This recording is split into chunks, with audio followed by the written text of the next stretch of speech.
what do you think when you look at me? A woman of faith, an expert, maybe even a sister, or oppressed, brainwashed, a terrorist, or just an airport security line delay. That one's actually true. If some of your perceptions were negative, I don't really blame you. That's just how the media has been portraying people who look like me. One study found that 80% of news coverage about Islam and Muslims is negative. And studies show that Americans say that most don't know a Muslim. I guess people don't talk to their Uber drivers. Well, for those of you who've never met a Muslim, it's great to meet you. Let me tell you who I am. I'm a mom, a coffee lover, double espresso cream on the side. I'm an introvert. I'm a wannabe fitness fanatic, and I'm a practicing spiritual Muslim. But not like Lady Gaga says, because baby, I wasn't born this way. It was a choice. When I was 17, I decided to come out. No, not as a gay person like some of my friends, but as a Muslim, and decided to start wearing the hijab, my head covering.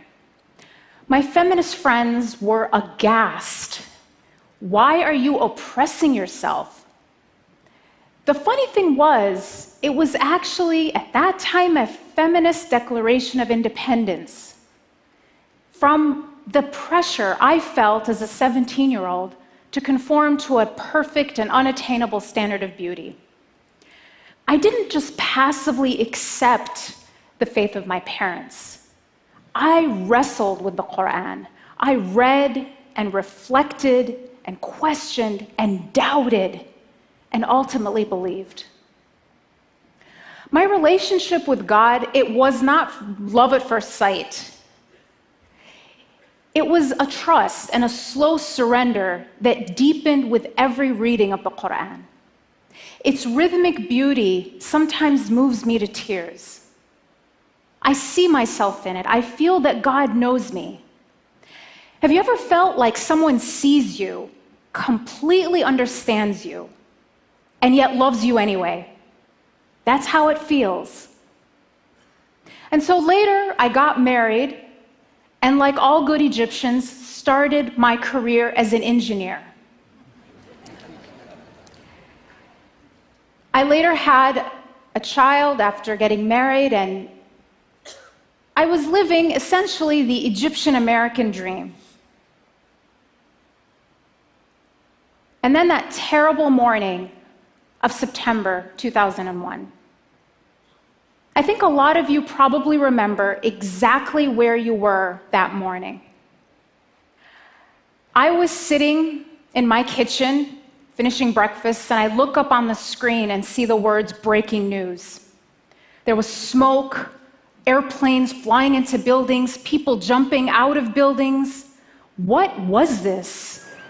An accident? Years ago, Americans woke up a malfunction? Terrorism as Al-Qaeda carried out My shock quickly turned to outrage. But for Who would do this? And I switched the channel and I hear Muslim terrorist, in the name of Islam, Middle Eastern descent, jihad. We should bomb Mecca. Oh my God. Not only had my country been attacked, but in a flash, somebody else's actions had turned me from a citizen to a suspect. That same day, we had to drive across Middle America to move to a new city to start grad school.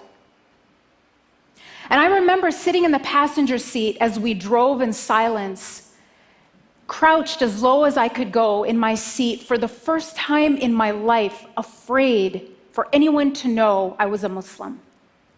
We moved into our apartment that night in a new town in what felt like a completely different world. And then I was hearing and seeing and reading warnings from national Muslim organizations saying things like, be alert, be aware, stay in well-lit areas, don't congregate. I stayed inside all week. And then it was Friday, that same week, the day that Muslims congregate for worship. And again, the warnings were, don't go that first Friday. It could be a target. And I was watching the news, wall-to-wall coverage. Emotions were so raw, understandably. And I was also hearing about attacks on Muslims, or people who were perceived to be Muslim being pulled out and beaten in the street. Mosques were actually firebombed. And I thought we should just stay home. And yet, something didn't feel right. Because those people who attacked our country attacked our country. I get it that people were angry at the terrorists. Guess what? So was I. And so to have to explain yourself all the time isn't easy. I don't mind questions. I love questions. It's the accusations that are tough. Today we hear people actually saying things like, there's a problem in this country and it's called Muslims. When are we going to get rid of them? So some people want to ban Muslims and close down mosques. They talk about my community kind of like we're a tumor in the body of Amerika. And the only question is, are we malignant or benign? You know, a malignant tumor you extract altogether, and a benign tumor you just keep under surveillance. The choices don't make sense because it's the wrong question. Muslims, like all other Americans, aren't a tumor in the body of Amerika. We're a vital organ.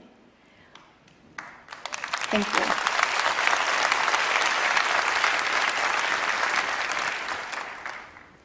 Muslims are inventors and teachers, first responders and Olympic athletes. Now, is closing down mosques going to make America safer? It might free up some parking spots, but it will not end terrorism. Going to a mosque regularly is actually linked to having more tolerant views of people of other faiths and greater civic engagement. And as one police chief in the Washington, D.C. area recently told me, people don't actually get radicalized at mosques. They get radicalized in their basement or bedroom in front of a computer. And what you find about the radicalization process is it starts online, but the first thing that happens is the person gets cut off from their community, from even their family, so that the extremist group can brainwash them into believing that they, the terrorists, are the true Muslims, and everyone else who abhors their behavior and ideology are sellouts or apostates. So if we want to prevent radicalization, we have to keep people going to the mosque. Now, some will still argue Islam is a violent religion. After all, a group like ISIS bases its brutality on the Quran. Now, as a Muslim, as a mother, as a human being, I think we need to do everything we can to stop a group like ISIS. But we would be giving into their narrative if we cast them as representatives of a faith of 1.6 billion people. Thank you. ISIS has as much to do with Islam as the Ku Klux Klan has to do with Christianity.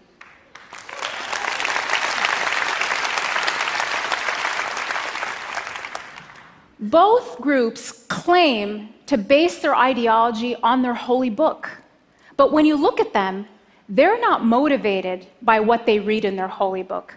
It's their brutality that makes them read these things into the scripture. Recently, a prominent imam told me a story that really took me aback. He said that a girl came to him because she was thinking of going to join ISIS. And I was really surprised and asked him, had she been in contact with a radical religious leader? And he said the problem was quite the opposite, that every cleric that she had talked to had shut her down and said that her rage, her sense of injustice in the world, was just going to get her in trouble. And so with nowhere to channel and make sense of this anger, she was a prime target to be exploited by extremists promising her a solution. What this imam did was to connect her back to God and to her community. He didn't shame her for her rage. Instead, he gave her constructive ways to make real change in the world. What she learned at that mosque prevented her from going to join ISIS. Now, I've told you a little bit about how Islamophobia affects me and my family, but how does it impact ordinary Americans? How does it impact everyone else? How does consuming fear 24 hours a day affect the health of our democracy, the health of our free thought? Well, one study, actually several studies in neuroscience, show that when we're afraid, at least three things happen. We become more accepting of authoritarianism, conformity, and prejudice. One study showed that when subjects were exposed to news stories that were negative about Muslims, they became more accepting of military attacks on Muslim countries and policies that curtail the rights of American Muslims. Now, this isn't just academic. When you look at when anti-Muslim sentiment spiked between 2001 and 2013, it happened 3 times, but it wasn't around terrorist attacks.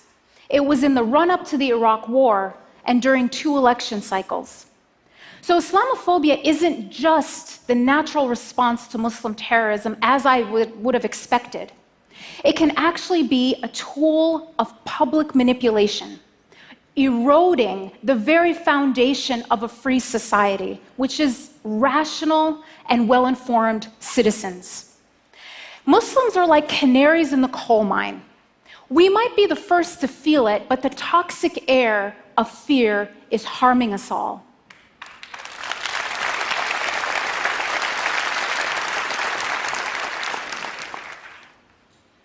And assigning collective guilt isn't just about having to explain yourself all the time.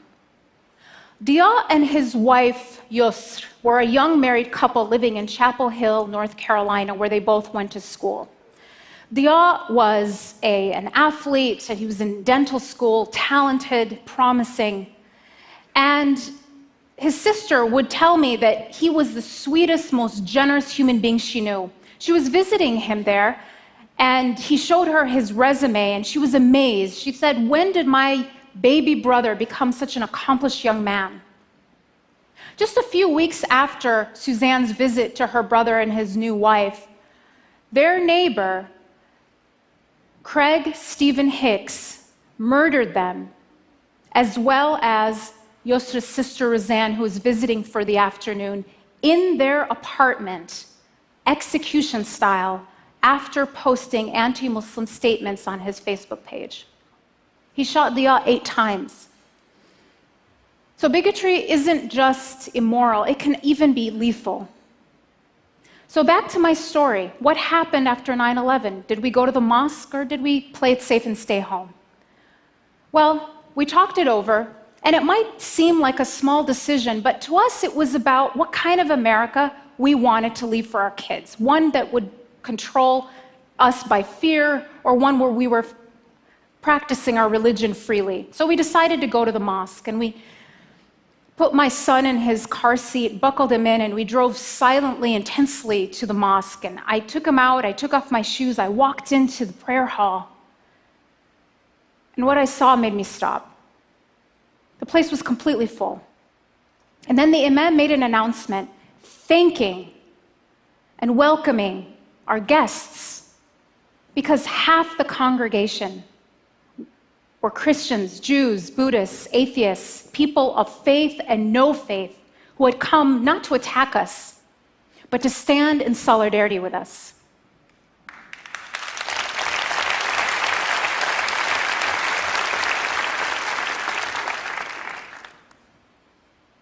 I just break down at this time. These people were there because they chose courage and compassion over panic and prejudice. What will you choose? What will you choose at this time of fear and bigotry? Will you play it safe, or will you join those who say, we are better than that? Thank you.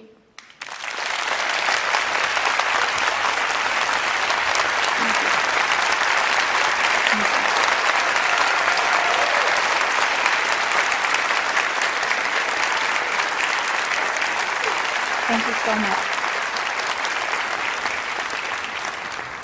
So, Dalia, you seem to have struck a chord, but I wonder, what would you say to those who might argue that you're giving a TED talk, you're clearly a deep thinker, you work at a fancy think tank, you're an exception, you're not the rule? What would you say to those people?